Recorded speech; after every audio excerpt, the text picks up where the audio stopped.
महाभारत से मिलते हैं ये 25 सबक जो आपने जान लिए तो जीत जाएंगे जिंदगी की जंग। महाभारत की शिक्षा हर काल में प्रासंगिक रही है। महाभारत को पढ़ने के बाद इससे हमें जो शिक्षा या सबक मिलता है उसे याद रखना भी जरूरी है। तो आइए हम जानते हैं ऐसे ही 25 तरह की शिक्षाएं जो हमें महाभारत, युगंधर और मृत्युंजय पढ़ने पर मिलती है। हालांकि ये भी सच है कि आप महाभारत पढ़ेंगे तो हो सकता है कि आपको कुछ अलग शिक्षा या सबक मिले।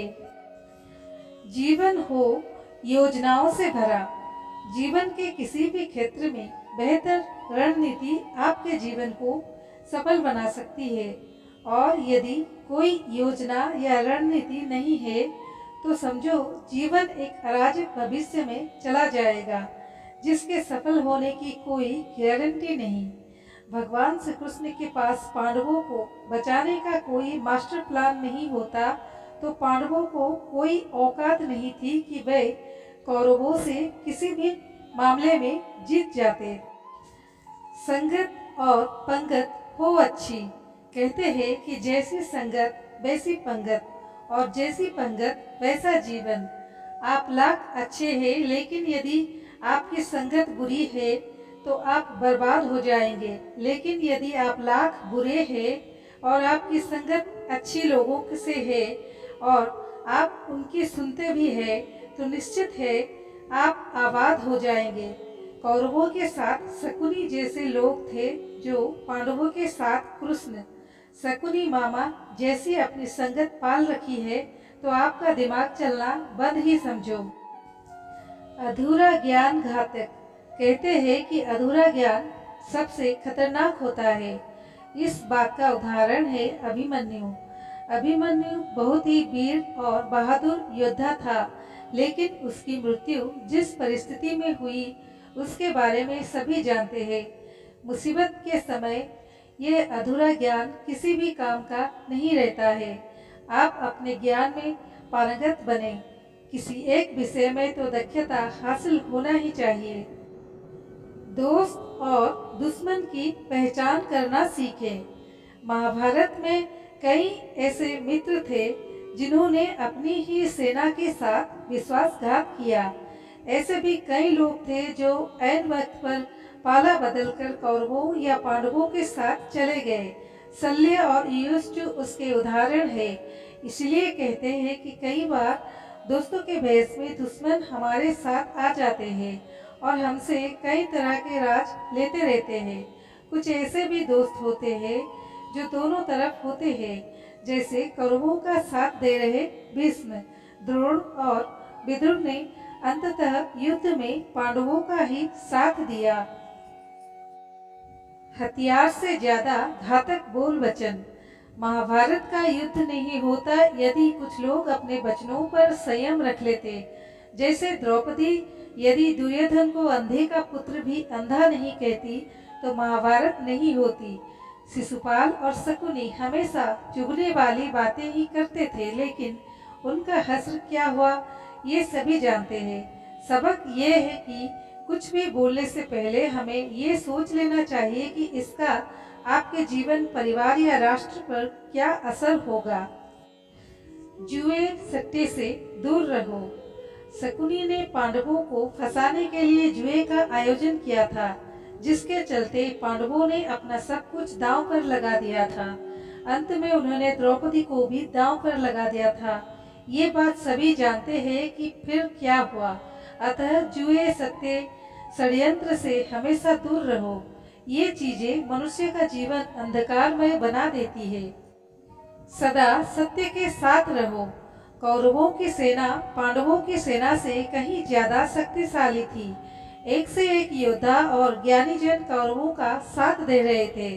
पांडवों को सेना में ऐसे वीर योद्धा नहीं थे। कहते हैं कि विजय उनकी नहीं होती जहां लोग ज्यादा है, ज्यादा धनवान है या बड़े पदाधिकारी है। विजय हमेशा उसकी होती है जहां ईश्वर है, और ईश्वर हमेशा वही है जहां सत्य है। इसलिए सत्य का साथ कभी ना छोड़े। अतः सत्य की ही जीत होती है। सत्य के लिए जो करना पड़े करो। लड़ाई से डरने वाले मिट जाते हैं। जिंदगी एक उत्सव है, संघर्ष नहीं।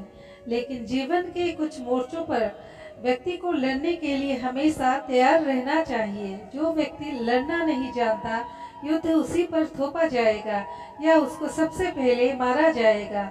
महाभारत में पांडवों को ये बात श्री कृष्ण ने अच्छे से सिखाई थी। पांडव अपने बंधु बांधवों से लड़ना नहीं चाहते थे, लेकिन श्री कृष्ण ने समझाया कि जब किसी मसले का हल शांतिपूर्ण तरीके से नहीं होता तो फिर युद्ध ही एकमात्र विकल्प बच जाता है। कायर लोग युद्ध से पीछे हटते हैं। खुद नहीं बदलोगे तो समाज तुम्हें बदल देगा। जीवन में हमेशा दानी, उदार और दयालु होने से काम नहीं चलता। महाभारत में जिस तरह से कर्ण की जिंदगी में उतार चढ़ाव आए, उससे यही सीख मिलती है कि इस क्रूर दुनिया में अपना अस्तित्व बनाए रखना कितना मुश्किल होता है। इसलिए समय के हिसाब से बदलना जरूरी होता है, लेकिन वो बदलाव भी उचित है जिसमें सभी का हित हो। कर्ण ने खुद को बदलाकर अपने जीवन के लक्ष्य तो हासिल कर लिया, लेकिन वे फिर भी महान नहीं बन सके, क्योंकि उन्होंने अपनी शिक्षा का उपयोग समाज से बदला लेने की भावना से किया। बदले की भावना से किया गया कोई भी कार्य आपके समाज का हित नहीं कर सकता। शिक्षा का सदुपयोग जरूरी। समाज ने एक महान योद्धा कर्ण को तिरस्कृत किया था, जो समाज को बहुत कुछ दे सकता था, लेकिन समाज ने उसकी कद्र नहीं की, क्योंकि उसमें समाज को मिटाने की भावना थी। कर्ण के लिए शिक्षा का उद्देश्य समाज की सेवा करना नहीं था, अपितु वो अपने सामर्थ्य को आधार बनाकर समाज से अपने अपमान का बदला लेना चाहता था। समाज और कर्ण दोनों के ही अपने अपने द्वारा किए गए अपराध के लिए दंड मिला है और आज भी मिल रहा है। कर्ण यदि ये समझता कि समाज व्यक्तियों का एक जोड़ मात्र है जिसे हम लोगों ने ही बनाया है, तो संभवतः वो समाज को बदलने का प्रयास करना, ना कि समाज के प्रति घृणा करता। अच्छे दोस्तों की कद्र करो। ईमानदार और बिना शर्त समर्थन देने वाले दोस्त भी आपका जीवन बदल सकते हैं। पांडवों के पास भगवान श्री कृष्ण थे तो कौरवों के पास महान योद्धा कर्ण थे। इन दोनों ने ही दोनों पक्षों को बिना शर्त अपना पूरा साथ और सहयोग दिया था। भावुकता कमजोरी है। धृतराष्ट्र अपने पुत्र को लेकर जरूरत से ज्यादा ही भावुक और आसक्त थे। यही कारण रहा कि उनका एक भी पुत्र उनके बस में नहीं रहा। वे पुत्र मोह में भी अंधे थे।